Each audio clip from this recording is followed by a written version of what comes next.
He had $106 in his bank account. No one would hire him. Casting directors said his face was wrong. His voice was broken. He was so broke. He sold his own dog for $25. And then, just months later, he turned down $300,000. Not because it wasn't enough, but because they didn't believe he could be the star. He did. His name? Sylvester Stallone. He was never supposed to be a star. Not with that face. Not with that voice. Not with that past. On July 6, 1946, in New York City, a baby was pulled into the world with forceps, and those forceps permanently damaged a facial nerve. That baby was Sylvester Stallone. The injury left the lower left side of his face partially paralyzed. His lip drooped. His speech slurred. His expression looked uneven. In Hollywood, that's a career killer. As a child, he was mocked relentlessly, bullied, laughed at. He was expelled from 13 schools. 13. His home life wasn't any safer. His parents fought violently. He spent years bouncing between foster homes. His father was physically abusive. His mother later described her ex-husband as the most sadistic man God ever created. This wasn't the origin story of a superstar. It was the origin story of a survivor. Growing up in Hell's Kitchen, then later moving between Washington, D.C. and Philadelphia, Stallone felt like an outsider everywhere he went. Different face, different voice, different energy. And one day, his father told him something that would echo for the rest of his life. You weren't born with much brain. You better use your body. It was meant as an insult. It became prophecy. Young Stallone started lifting improvised weights, broomsticks with cement blocks attached. He built muscle not just for strength, but for identity. If he couldn't control how he spoke, he could control how he looked. He idolized superheroes. He wore a cape and jumped off rooftops pretending to be Superman. He didn't want to be ordinary. He wanted to be invincible. But before he could become Rocky, before he could become Rambo, before he could become one of the biggest action icons in history, he had to hit absolute rock bottom. And that fall was brutal. There was a moment when he had absolutely nothing. No job, no future, no food. In the early 1970s, Stallone moved to New York chasing the dream of acting. But Hollywood didn't want him. Casting directors said his face was wrong. His voice was strange. His look was unmarketable. He took whatever work he could find, cleaning lion cages at a zoo, ushering in theaters, small, uncredited roles in films like Bananas directed by Woody Allen, blink and you miss it appearances. But it wasn't enough. He got evicted. For weeks, Stallone slept inside the Port Authority bus terminal in New York. Cold floors, no privacy, no certainty about tomorrow. And then came the lowest blow.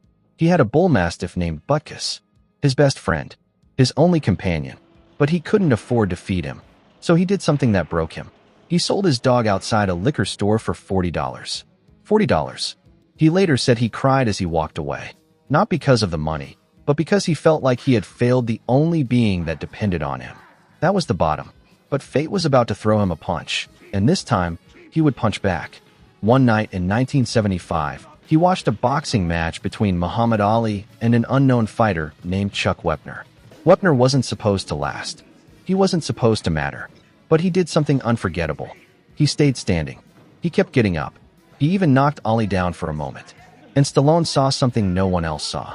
Not just a fight, a story. That night, he went home and locked himself in his apartment. In less than 3 days, almost nonstop, he wrote a screenplay. A story about a nobody boxer from Philadelphia who gets one impossible chance at greatness. He called it Rocky. But there was one problem. Studios loved the script. They just didn't want him in it.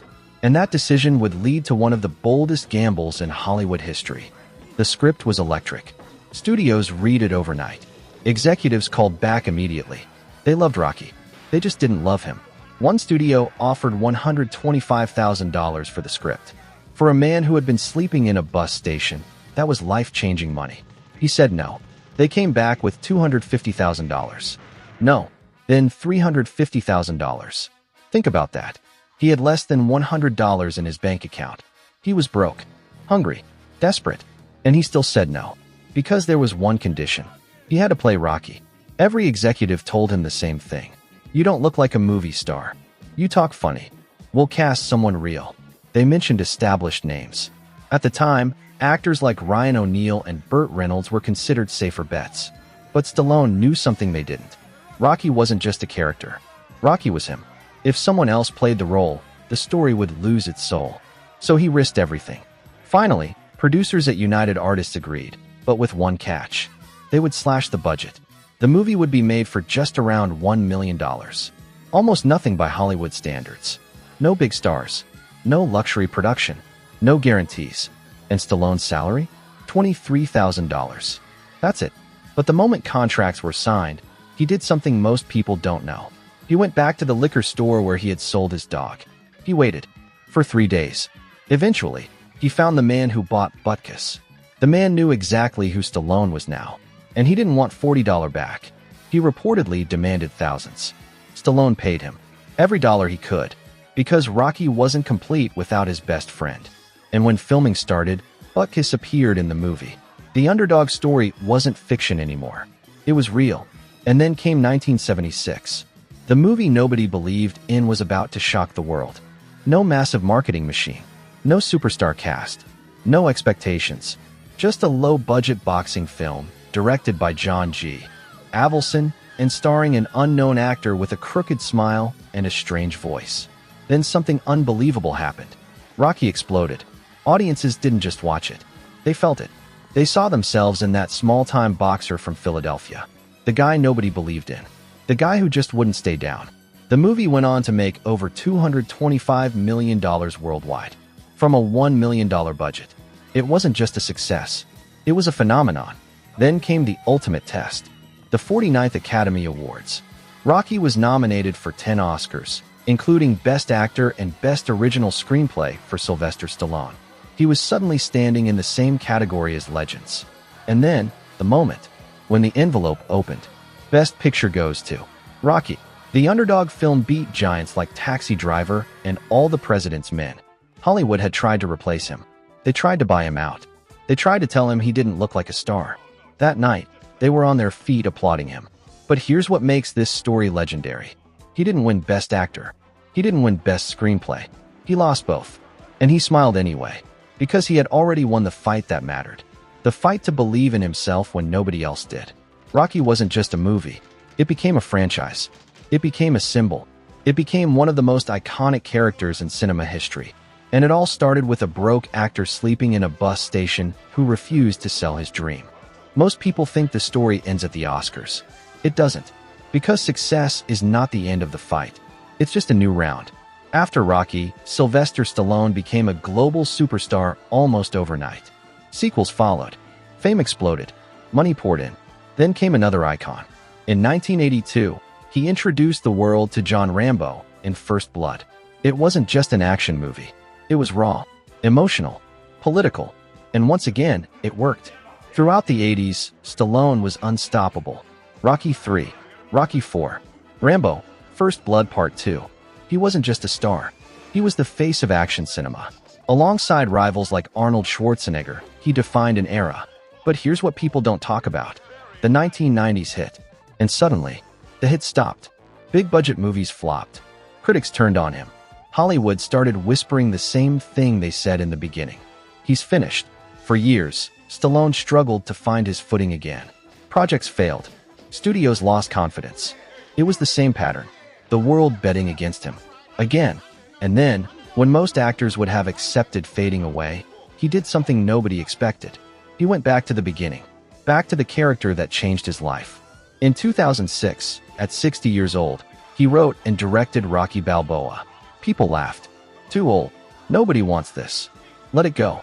Sound familiar? The film proved them wrong. Again. And just when you thought the story had come full circle, he passed the torch. In 2015, he helped create Creed, starring Michael B. Jordan and directed by Ryan Coogler.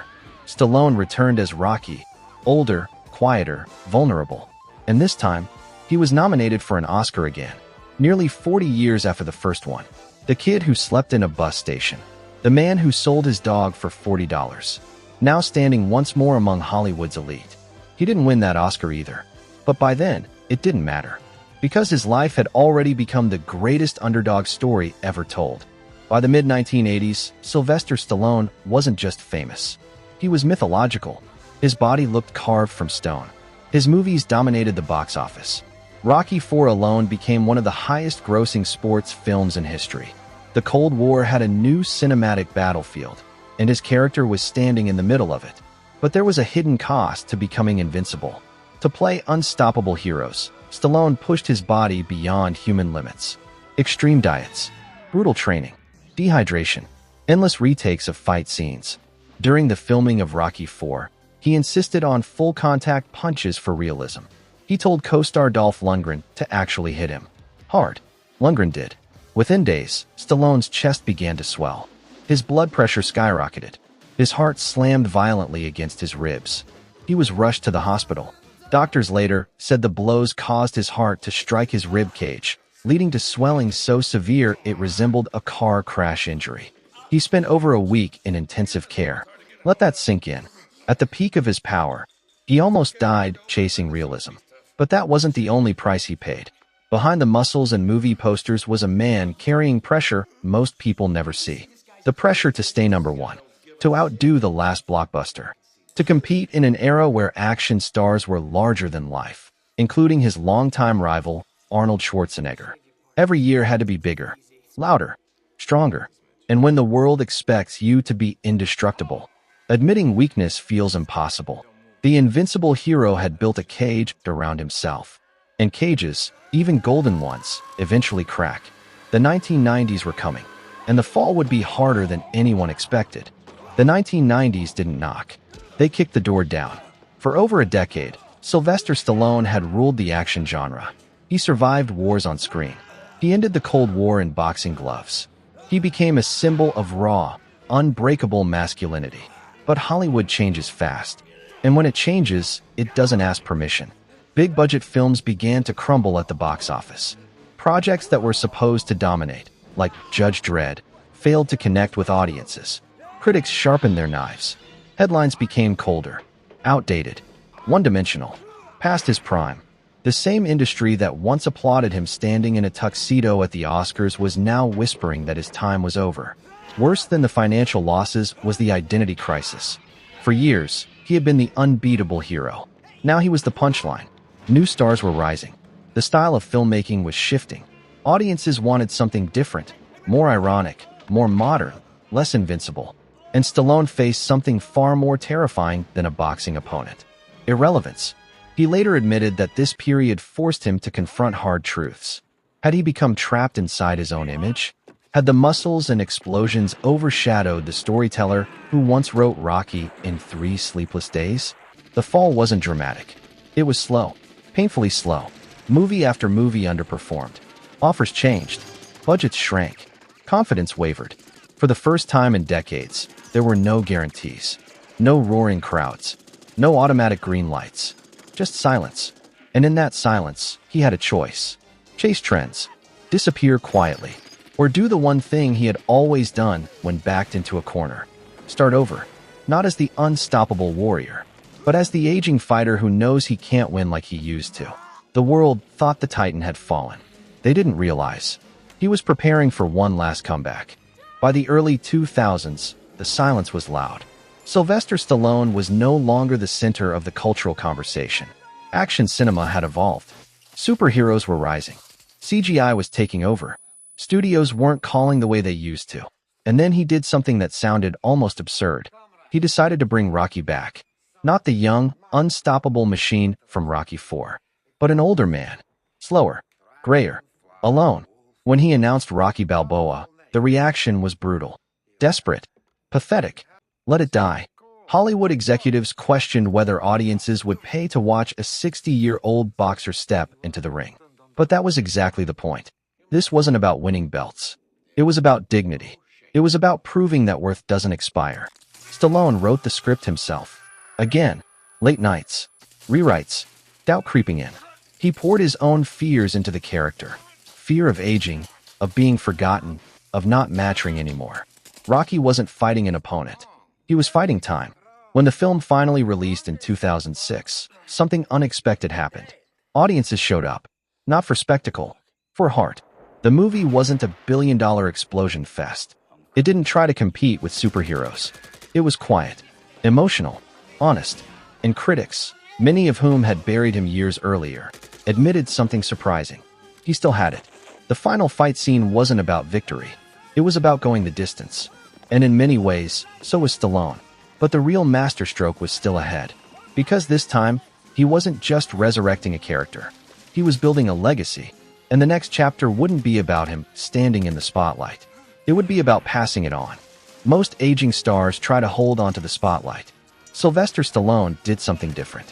He expanded it. In 2010, he launched a project that felt almost impossible, a film that would unite the biggest action icons of the 80s and 90s in one explosive franchise. The result was The Expendables. But this wasn't just another action movie. It was a statement. Stallone brought together names audiences never thought they'd see sharing the same screen, including Arnold Schwarzenegger and Bruce Willis. Former rivals, box office competitors, men who once fought for dominance in the same cinematic arena, now standing side by side.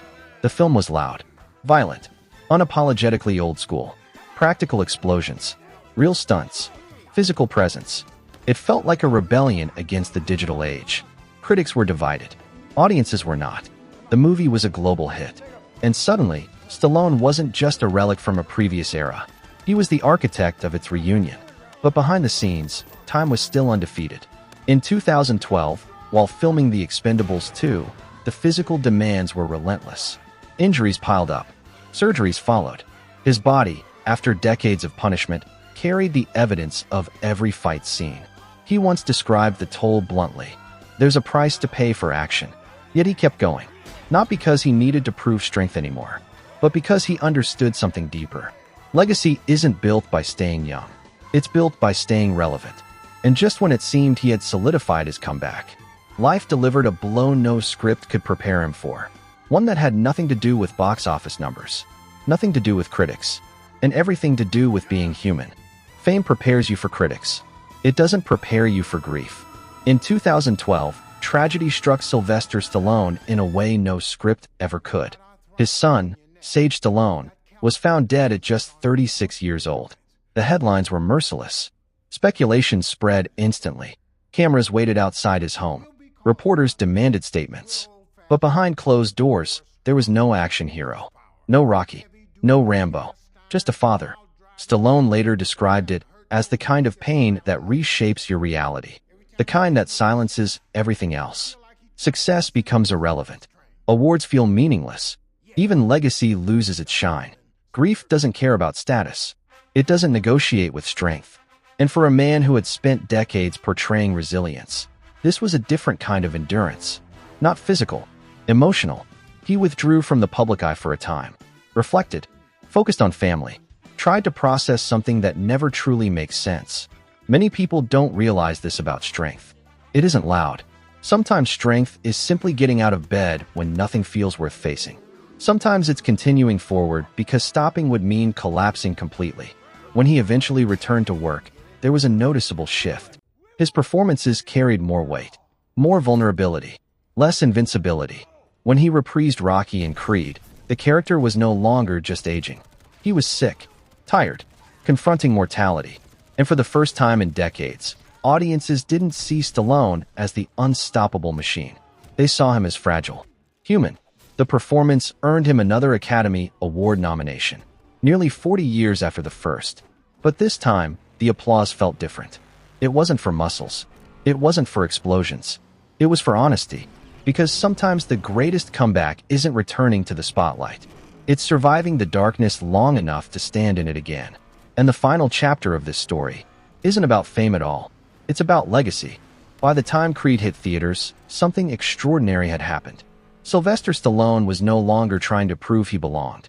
He had become the bridge between generations. Young audiences came for Michael B. Jordan. They stayed for Rocky.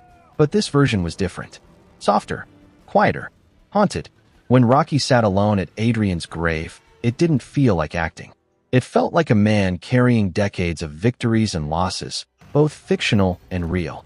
The Oscar nomination that followed wasn't just industry recognition. It was validation. Validation that the storyteller who wrote Rocky in a tiny apartment still existed beneath the explosions and action franchises. But here's the deeper truth. Legacy isn't about statues. It isn't about box office numbers. It's about impact. Every year, millions of people still run up the steps of the Philadelphia Museum of Art. Not because of a historical event, because of a fictional boxer. Think about that.